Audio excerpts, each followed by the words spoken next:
Kevin Stefanski has the 4th highest odds of any head coach this season to be fired. He's clearly... The Cleveland Browns might have just tripped over their own playbook again. And this time, it's not a small stumble. It's a full-on fumble in slow motion. Word around the league is that the front office is quietly plotting to send Kevin Stefanski packing before the season even hits its stride. Can you believe that? The same man who dragged this team out of a decade-long clown show might be the next one tossed into the fire. But why now? That's the million-dollar question echoing through every sports bar in Cleveland. But I can't stress this enough. While that's there, like, there's no more poor Kevin. I don't know if there was ever a poor Andrew. Again, the rest of the staff, it is what it is. Sorry. I got nothing. And what's the point to do any of that? Like, we all know where this is going. I don't think that they're going to get let go during the year. But I think at the end of the year, yeah, you're going to be looking at a new head coach. You're probably going to be looking at a new... Some say it's about control. Others whisper it's personal. And a few bold insiders claim Stefanski's success made certain people upstairs uncomfortable. Whatever it is, the drama brewing in Berea makes a Sunday meltdown look like a calm scrimmage. It's like watching a franchise speedrun self-destruction. Insiders aren't even whispering anymore. They're practically yelling that Stefanski's headset might not survive the month. The man once... Like, there's no replacement if we do fire Kevin Stefanski, and there is. I think that we just have to do our due diligence and really look for one. We should just reboot the entire offensive side of the ball, not to a... Praised as Cleveland's savior is suddenly sitting in the hottest seat in the NFL, sweating under the same lights that once crowned him a genius. And get this, ownership isn't stopping at Stefanski. Nope. Word is, GM Andrew Berry's office might be next on the chopping block. The so-called mastermind behind this grand rebuild is reportedly one loss away from being escorted out with his inspirational posters still hanging on the wall. Different system, but to a system that is similar to what Kevin has run. I think that we should hire Josh Grizzard in Tampa as the new head coach, and he fell out of staff. That reflects the identity of the McVay, Kyle Shanahan tree. We just need a new... When your big plan ends up looking like a preschool art project gone wrong, the owners don't ask for a fix. They ask for a refund. Only in Cleveland could they take 5 minutes of stability and panic like it's bad luck. It's as if someone in the front office said, "Wait, we're doing well? That's suspicious," and slammed the reset button just to keep the chaos alive. The Browns don't just flirt with dysfunction, they've turned it into a full-blown franchise identity. And if this is how they handle success, you have to wonder, who's really calling the plays in this circus? The numbers don't lie, and for the Browns, they're downright ugly. Ending last season with 6 straight losses, you're going to need a new flavor, because this is, right now, it seems like that would be premature, but I think we all know where this is going, and it's probably going to go to a not positive place. And by the time it gets to the absolute negativity, it may just be time for a change for it. Was already embarrassing enough, like watching someone slip on the same banana peel over and over on national TV. But opening this season with 2 more, that's 8 straight L's in a row. 8! That's not a slump. That's a cry for help from the football gods. And somehow Cleveland's still finding new ways to make it worse. Fans are furious, and who could blame them? They've poured their hearts, wallets, and weekends into this team only to get an offense that treats the end zone like it's off limits. Every game feels like watching a slow-motion car crash with a marching band playing in the background. And now, all that frustration is laser-focused on Kevin Stefanski. The same coach who once looked like a chess master now stumbles through post-game interviews like a student giving a last-minute book report he didn't read. It's painful to watch. The real punchline? Cleveland's defense is actually elite, built like it came out of some underground football laboratory. But when your offense can't score, even superheroes start to look useless. Someone's got to take the fall. And spoiler alert, it's never the billionaire owner sipping champagne in the press box. Pound. We got to have a conversation about coach, y'all. Look, I get it. Stefanski's a 2-time coach of the year. We fire him, he probably gets hired immediately, but let's look at what he's done recently. Outside of the salt and pepper look he's got going on in his beard that I'm definitely jealous of, what has he done on the football field, y'all? He has 8 straight losses dating back to last season. He's supposed to be an offensive guru, meaning he's an offensive head coach. In his last 7 games, he don't even have 20 points. What makes it even more ridiculous is Stefanski's calm insistence that everything's fixable. Fixable. At this point, Cleveland's offense needs divine intervention, not another motivational speech. Every time reporters ask what the plan is, Stefanski gives answers so vague, you'd think he was protecting state secrets. It's like asking your kid if they did their homework and hearing, well, it's a process and we're working hard. Translation, no, I didn't, and I have no idea how. Meanwhile, the whispers inside the building aren't whispers anymore. They're turning into conversations with urgency. If this losing streak keeps spiraling, ownership might just do something drastic. Mid-season. That's right. Not after the year, not during the bye, but right in the middle of the storm. Because at this point, firing the coach might be the only way to convince fans the Browns still have a pulse. Can you picture Kevin Stefanski getting booted before December? It sounds insane. But in Cleveland, chaos is never off the table. The offense looks like a blooper reel that won't stop playing.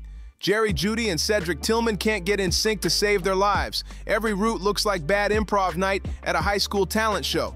Miscommunication? Check. Sloppy footwork? Double check. And those awkward moments when the quarterback and receivers just stare at each other after a failed play? Tony, the offense sucks right now. Our coach is an offensive coach. You're riding a big losing streak. You're 3-17 your last 20 games. At what point are they going to start pointing the finger at Kevin Stefanski? The ownership? I don't think the ownership's going to point the finger at Kevin Stefanski all year. Now, the rest of us will be pointing the fingers, but our fingers don't matter. Why, Tom? Why are the owners not concerned? Their team stinks and has now for... It's like two roommates arguing over who forgot to buy milk again. And don't even get started on that bizarre quarterback competition from training camp. 4 guys battling for the same spot sounded exciting on paper until it turned into a chemistry killer. Nobody got the rhythm, nobody got the reps, and everyone looked confused. It was like watching a cooking show where none of the chefs were allowed to finish their dishes. The final product, a messy, undercooked... Deserve to lose this game. Their coaches can't make any good decisions. First of all, out of all the quarterbacks on their depth chart, they choose Joe Flacco to start the game. Second of all, they also chose this kicker over Dustin Hopkins. Dustin Hopkins would have made every single field goal that this man missed. So Browns fans, don't blame your kicker that you lost. You need to blame Kevin Stefanski because that man cannot make a correct depth chart decision. Played a football nobody in Cleveland wants to taste again. Now here's where things get spicy. The name Shedeur Sanders keeps echoing through locker rooms and sports talk segments. The young quarterback with the golden arm and that confident swagger is sitting right there, waiting, while the Browns keep duct taping this offense together like it's an art project gone wrong. Fans are starting to whisper, what if Shedeur bounces? Imagine him crossing state lines to Cincinnati, where Joe Burrow's injury has left a temporary opening.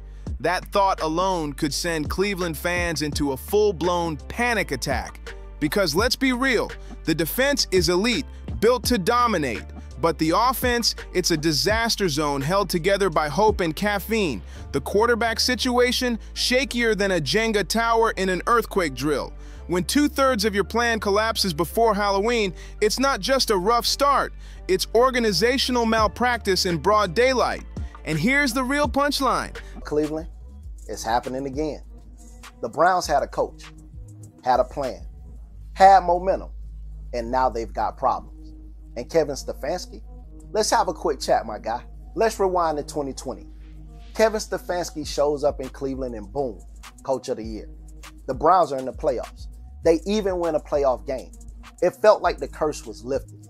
The factory of sadness was finally shutting down. But in classic Browns fashion, things got weird. They moved on. They actually had months to prepare for this. Months. Yet somehow, Cleveland still managed to trip over their own ambitions like it's tradition. They had months, literal months, to get Joe Flacco synced up with his receivers, months to lock in who their starting quarterback was actually going to be. But instead, the Browns rolled into the season like a college kid showing up to an exam after pulling an all-nighter and realizing they studied the wrong chapter. Now everyone's standing around acting shocked that the whole operation looks like a circus. So what happens next? If this offense doesn't pull a miracle and start looking even halfway competent, insiders say Stefanski's time is basically up. The writing's not just on the wall, it's in neon lights flashing game over. Unless he finds a way to score touchdowns without depending on the defense or field goals, he'll be coaching from his couch with a headset plugged into his TV remote. And you've got to admit, the irony is brutal. Just a few years ago, the Browns actually looked like they'd broken their curse. They were stable, respectable, even falling apart. If you're 3-14 again, if you're in a situation where you're a top 5 pick again because of your record, yes, I think AB is gone. Stefanski, I think, is safe for another year, at least one more year after this. Dangerous. Myles Garrett didn't re-sign to spend Sundays watching the offense trip over its own cleats. The front office didn't drop big money on shiny new weapons just to watch them misfire like a broken water gun. And here's where it gets darkly funny.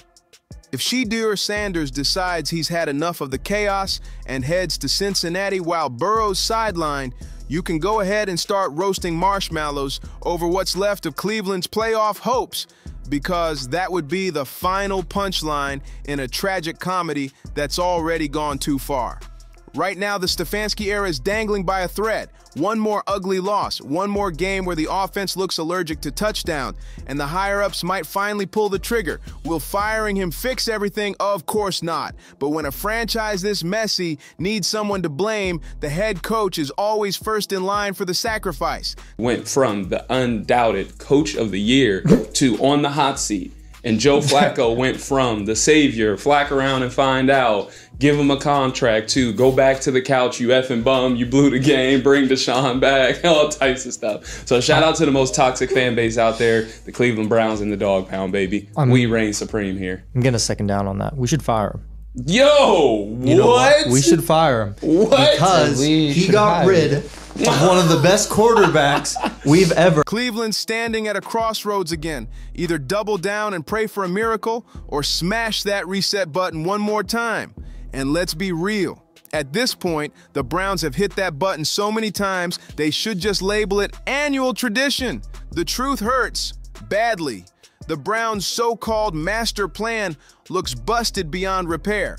Stefanski's offense has all the life of a flatline, and Shedeur Sanders' future in Cleveland hanging by a thread. If the chaos keeps snowballing, don't be surprised if he starts looking elsewhere. Now the big question looms.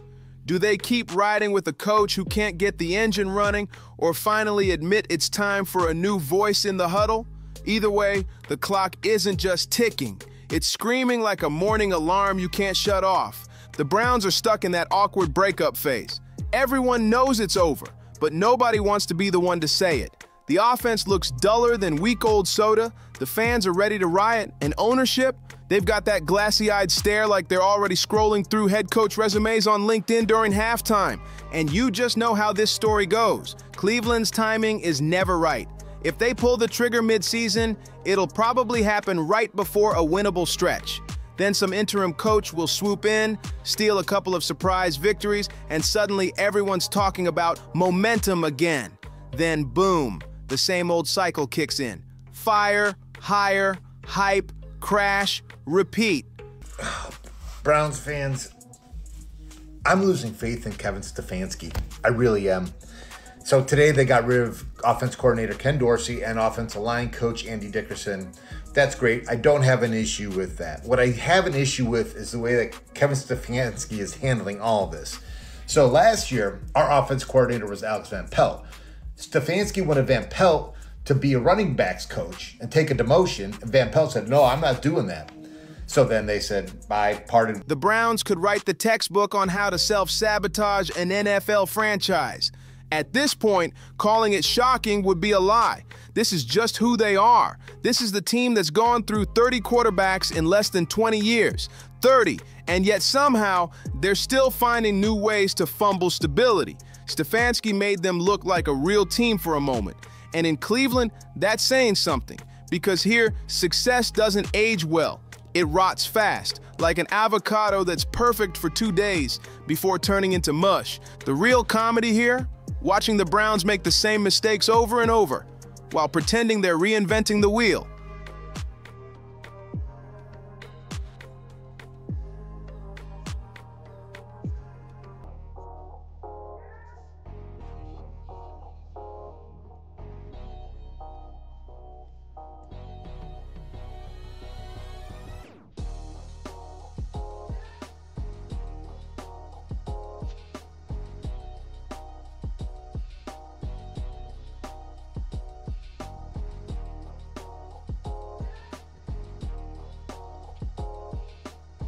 It's like deja vu in a loop of bad football decisions. They roll out quarterback competitions that confuse everyone, then pair them with offensive schemes that look like they were designed by someone who learned football from a 5-minute YouTube tutorial. And when it all crashes, they just shrug and double down, refusing to admit the system's broken. It's painful to watch, like seeing someone mash the same button on a busted remote, hoping the TV suddenly turns on. The stubbornness is unreal. Meanwhile, the players are stuck in the middle, trapped between chaos and confusion. And then there's him, the one everyone keeps whispering about, the kid with the arm, the swagger, the presence. Shedeur Sanders isn't just talented, he's electric. He's got that rare mix of control and confidence that could flip the entire Cleveland story upside down. But instead of handing him the keys, the Browns are busy recycling every washed-up veteran they can find, like they're shopping in the clearance section of the NFL. It's madness, and you can't help but wonder, what's really stopping Shedeur from looking somewhere else? The league is full of teams desperate for a quarterback who can lead, and loyalty doesn't last forever when your career's on the line. Browns season ends in a similar fashion to how these first 2 games have gone. Let's just say 3-4, at best case 5 wins. Should they survive? Or is it time at that point to completely clean house and let somebody new, a new regime, try and rebuild this organization? I like the way you had it in the rundown. Can they, will they? Yeah. Well, first of all, because should is I guess that's right. Yeah. Can they survive and will they? And will they? Because it could be 2 different answers. No, they can't survive. And I've been sitting there trying to tell people for a long time. This is the way human nature works. See, in our business, when it's in... If Shedeur bounces and Stefanski gets canned, this isn't a reset. It's a full-on self-destruct sequence.